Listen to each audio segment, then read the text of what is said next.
गठबंधनों का दौर है, अकेले चुनाव लड़कर कोई कुछ कर नहीं पा रहा है। कांग्रेस तो चाहती है कि वो लीड करे, लेकिन राज्य स्तर पर जो पार्टी मजबूत है वो कभी कांग्रेस को कमान देगी क्या? ब्राह्मणों लड़ना चाहते हैं, 2 ब्राह्मण चेहरे हैं, भूमिहार हैं, पासवान हैं, यादव हैं, सब एक ही सीट पर टूट पड़ा है। लोग मुकेश सहनी कहाँ लड़ी हैं? लालू यादव ने इनको लाया क्यों, ये आज पूरी तरह से क्लियर हो गया कि मुकेश सहनी जब मंत्री थे तो काम नहीं किए, समाज के लिए कुछ करते नहीं हैं, केवल वोट लेने के काम करते हैं।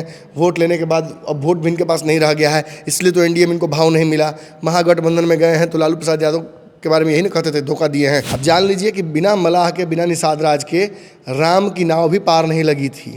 पनोरमा ग्रुप, जो सोचता है वो करता है, आपके अपने सपनों का आशियाना। नमस्कार, भारत लाइव देख रहे हैं आप और ये गेम बड़ा है। राजनीति के धुरंधर नरेंद्र मोदी हैं तो बिहार के एक ऐसे नेता हैं जो राजनीति की हर परिस्थितियों को भांप लेते हैं। हम बात लालू प्रसाद यादव की कर रहे हैं। लालू प्रसाद यादव जो राजनीति के हर परिस्थितियों को भांप लेते हैं और कब क्या बड़े फैसले लेने हैं, उन फैसलों से देश भर की राजनीति को प्रभावित कर देते हैं। लालू प्रसाद यादव इन दिनों एक्टिव हैं, अपने बेटे को 2025 में मुख्यमंत्री बनाना है और 2019 में लोकसभा चुनाव में जो गलतियां हुई हैं उन गलतियों को सुधारने के लिए तेजस्वी यादव को हर एक बारीकी पर काम करवा रहे हैं कि इस बार कुछ सीटें महागठबंधन को आएंगी, ऐसी रणनीतियाँ और महागठबंधन की तरफ से ये दावे लगातार किए जा रहे हैं। और तभी तो वैसे दल जो भारतीय जनता पार्टी के साथ नहीं है या फिर उनकी बात अगर नहीं बन पा रही है तो उन्हें पकड़कर अपने दल में ले आ रहे हैं। क्या फ़ायदा होने वाला है, क्या नुकसान होने वाला है, ये लालू प्रसाद यादव अच्छी से जानते हैं। 2024 में नरेंद्र मोदी को एक बार फिर से रोकना है। हालांकि रोकेंगे नहीं रोकेंगे ये तो 4 जून को पता चलेगा, लेकिन रणनीति लालू प्रसाद यादव ने बना ली है। Son of Mallah Mukesh Sahni, VIP की पार्टी, उनको महागठबंधन में लालू प्रसाद यादव ने कल शामिल करा दिया। 3 सीटें उनको मिली हैं मुकेश सहनी को। 3 सीटें गोपालगंज, झंझारपुर और मोतिहारी की ये सीटें हैं जिन सीटों पर तेजस्वी यादव ने सन ऑफ मल्ला को बड़ी जगह दी है। तो क्या लालू प्रसाद यादव ने बड़ा रिप्लेसमेंट ढूंढ लिया है? क्या लालू प्रसाद यादव कुछ बड़ा सोच रहे हैं? गेम बड़ा में आज इस विषय पर चर्चा होगी। हमारे साथ हमारे संपादक हैं, पनोरमा ग्रुप में हम लोग मौजूद हैं। यहाँ पर आप देख सकते हैं पनोरमा स्पोर्ट्स सीजन 6 हुआ था।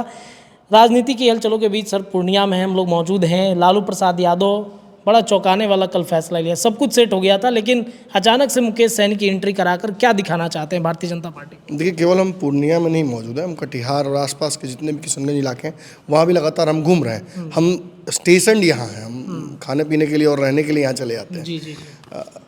एक बड़ी बात यह है कि लालू यादव ने, देखिए, कांग्रेस और आरजेडी का रिश्ता धूप धूप छाँव छाँव यही रहता है। जब भी चुनाव आता है कांग्रेस चाहती है कि वो लीड करे पूरे देश भर में, लेकिन क्षेत्रीय पार्टियों के सामने उसकी बहुत चलती नहीं है, क्योंकि कांग्रेस कमज़ोर हुई तो 2nd और 3rd विकल्प कई राज्यों में उत्पन्न हुए। जैसे ममता बनर्जी हैं, केजरीवाल हैं, बिहार में लालू प्रसाद यादव हैं।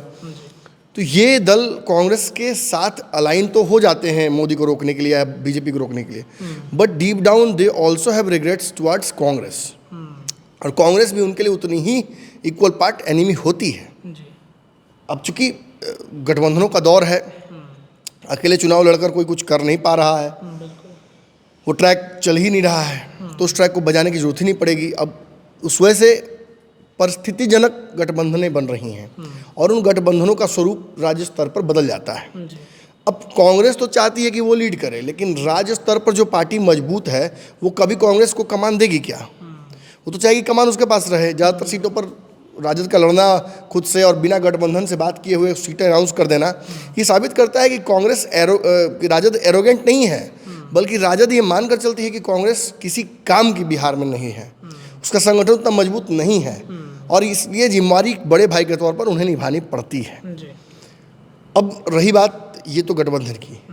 अब दूसरी तरफ चूंकि गठबंधन कांग्रेस और राजद का उतना जमा नहीं और वोट कुछ खास कांग्रेस लेकर आ नहीं रही है, 2020 में भी हम देखा, 19 में भी देखा, तो आखिर गठबंधन आपको और सहयोगियों को जोड़ना होगा ना इसमें। कालांतर में हम देखा कि मांझी भाग गए, उपेंद्र कुशवाहा लग रहा आएंगे, वो भी भाग गए।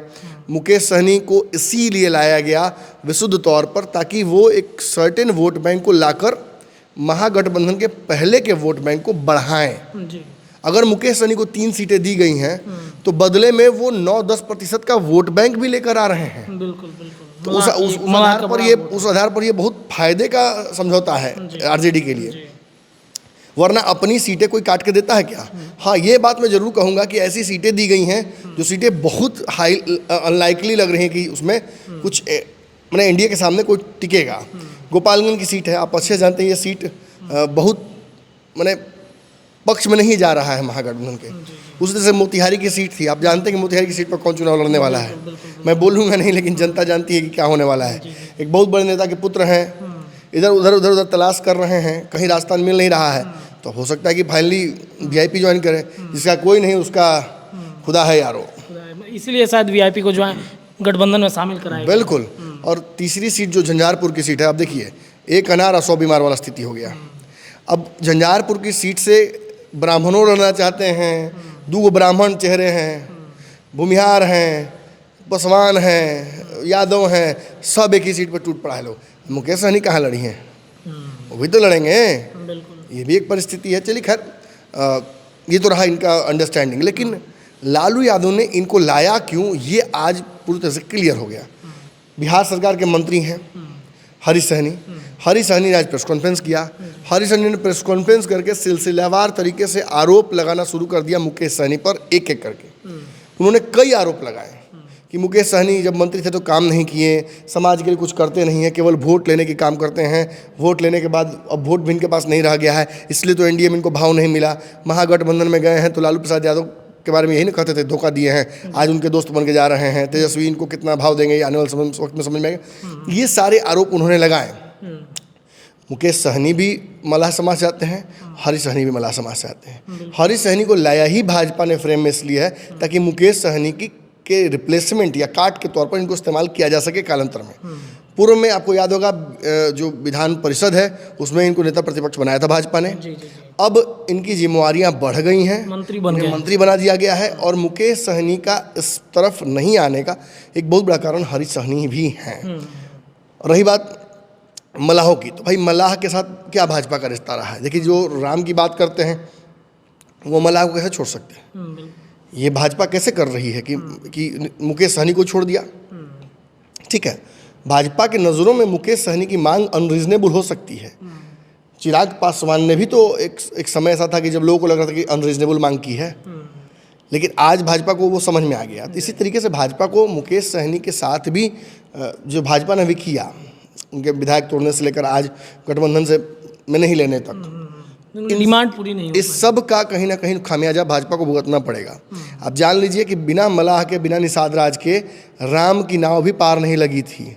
तो राम को लाने वाले जो तथाकथित रूप से कहते हैं अपने आप को, उनकी नाव भी पार कराने के लिए मल्लाहों का आवश्यकता है। ईबीसी का एक बहुत बड़ा वोट बैंक है जो भाजपा के पक्ष में जाएगा तो भाजपा देश भर में या कम से कम बिहार भर में एक बढ़िया रिजल्ट ला सकती है। 400 प्लस दूर की बात अब हो गई है। अब सरकार अपने दम पर बनाना ही बहुत बड़ी चुनौती हो गई है। बिहार की 40 सीटों में अगर देखा जाए तो 8-9 सीटें ऐसी हैं जिस पर कमज़ोर दिख रही है एनडीए। तो ऐसे में अगर ये मल्लाह का वोट इधर आता तो ईबीसी, देखिए ईबीसी में क्यों बार बार बोल रहा हूँ, क्योंकि ओबीसी जो है उसका बहुत बड़ा चंक तो ऑलरेडी लेकर चलाई जाती है आरजेडी, यादव उसके साथ हैं, कुशवाहा सबसे ज़्यादा उसने प्रत्याशी दिया है। तो कुशवाहा के लिए तो धर्म संकट हो गया ना। एनडीए को वोट देने भी चाहते हैं तो सामने प्रत्याशी तो मेरा है जाति का, तो ये पेच फंस जा रहा है हर जगह। ये दाव जो खेला गया है इसकी वजह से ओबीसी का एक बहुत बड़ा एक मुश्त वोट उधर चला जाता है। पहले से ही आपको पता है कि मुसलमान उधर वोट कर रहे हैं। इस बार ओवैसी भी काम बिगाड़ने की स्थिति में नहीं है, उन्होंने पहले ही हथियार डाल दिया है। पूर्णिया में एक पेज फंस रहा है, 1-2 जगह और पेज फंस रहा है, लेकिन बाकी जगहों पर लगभग ये सीधी लड़ाई हो रही है। 15 सीटों पर ओवैसी उतार सकते हैं अपना उम्मीदवार, ऐसी चर्चा थी, लेकिन अब तो देख ही रहे हैं आप क्या हो रहा है। तो वैसी स्थिति में मुझे लगता है कि मल्लाह का ये वोट बैंक बहुत निर्णायक हो गया था और उसे भाजपा को अनदेखा नहीं करना चाहिए था।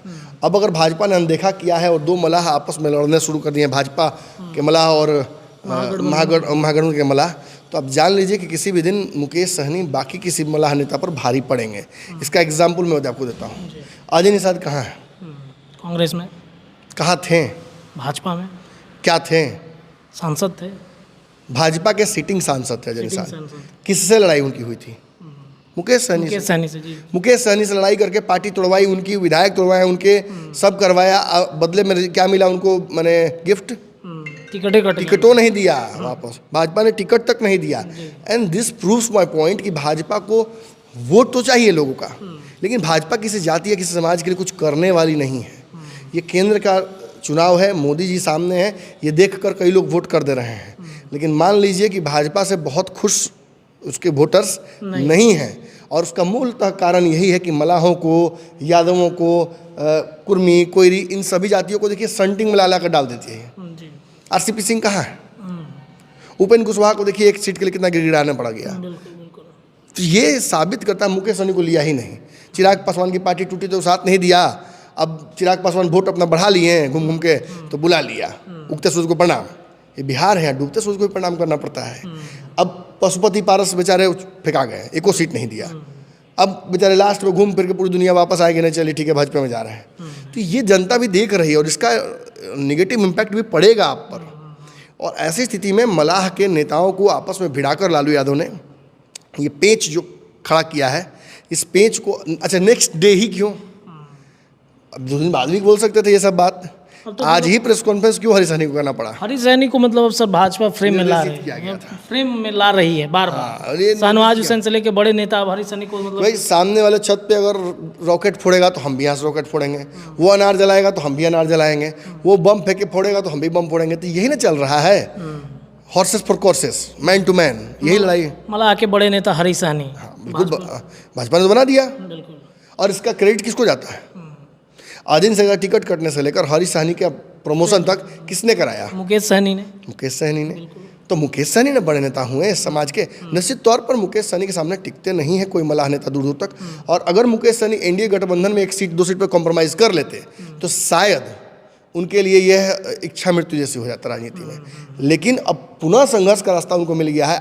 अगर कहीं उसमें से 2 सीट वो जीत गए, 1 भी सीट जीत गए, तो आप समझ लीजिए कि मुकेश सहनी का फिर से राजनीतिक ग्राफ ऊंचा हो जाएगा और भाजपा पुनः इसी मुकेश सहनी को पूरे लाव लश्कर के साथ माथा पर बिठा कर टांग के नित्यानंद राय, सम्राट चौधरी, बाकी लोग लेके आएंगे भाजपा ज्वाइन करेंगे, सहरा सजा के एकदम। तो यही है कहीं ना कहीं निश्चित तौर पर। लेकिन इसका नुकसान होगा जब राम की नाव पार नहीं लग पाई निषाद राजगुहा और जो केवट थे उनके बिना, तो भैया आप भी सोच के चलिए, आप राम नहीं हैं, अपना राम को आप लाने वाले हैं। आपने बस एक मंदिर में, अधूरे मंदिर में प्राण प्रतिष्ठा कराई है, तो आपको समझना होगा कि क्या एग्जैक्टली हो रहा है। चलिए देखिए, तो बिना निषाद राज के मोदी की नैया जो है वो पार होगी कि नहीं, 400 का पार वाला आंकड़ा टपेगा कि नहीं, ये अब पेंच फंसा दिया है लालू प्रसाद यादव ने मुकेश सहनी को महागठबंधन में शामिल करा के। पनोरमा ग्रुप, जो सोचता है वो करता है। अगर ये वीडियो पसंद आई और वह बिहार के राजनीति और बिहारियत से सरोकार रखेनी तो सब्सक्राइब बटन दबा के चैनल के सब्सक्राइब कर ली। ओजे एगो घंटी बा, ओकरा बटन दबा देला से कुल सटीक और मारक खबर रुआ मुफ्त में मिल जाई। अगर रुआ पत्रकारिता के हमनी के नया प्रयोग में सहयोग कर चाहतानी तो ज्वाइन बटन दबा दी। पेटीएम नंबर नोट कर ली 9386816700। धन्यवाद।